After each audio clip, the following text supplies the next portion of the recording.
In today's video, I'll guide you on how to install Python on Windows 11. We'll be installing the latest version of Python step by step. So first, open your browser and in Google search type Python and press enter. Then open the first link, which official website, python.org. Once the website loads, hover your mouse over the download section and you'll see the latest Python version available. In my case, it's Python 3.14.5. We'll download the standalone installer version. So click on the Python 3.14.5 download button and it will start downloading the Python installer file. Alright, after Python file download is complete, right-click on the installer file and select Open. After a few seconds, you'll see the Python setup screen. First, check Use Admin Privileges and also make sure to tick Add Python to Path.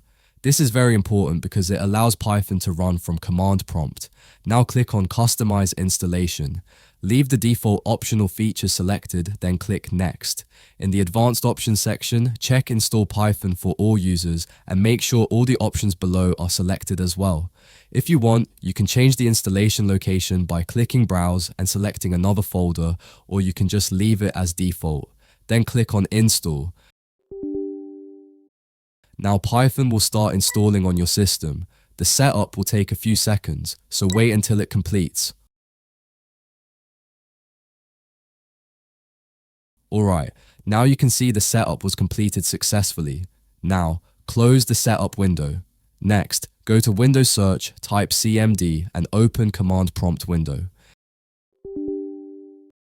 In the Command Prompt window, type Python dash version and press enter.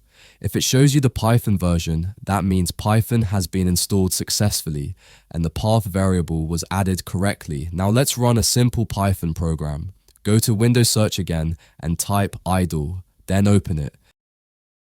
This is Python's default tool used to write, run, and test Python code. Now I'll print my channel name.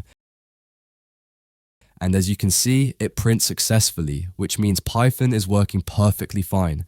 So that's how you can install Python on Windows 11. If this video helped you, let me know in the comments. Thanks for watching, and I'll see you in the next video.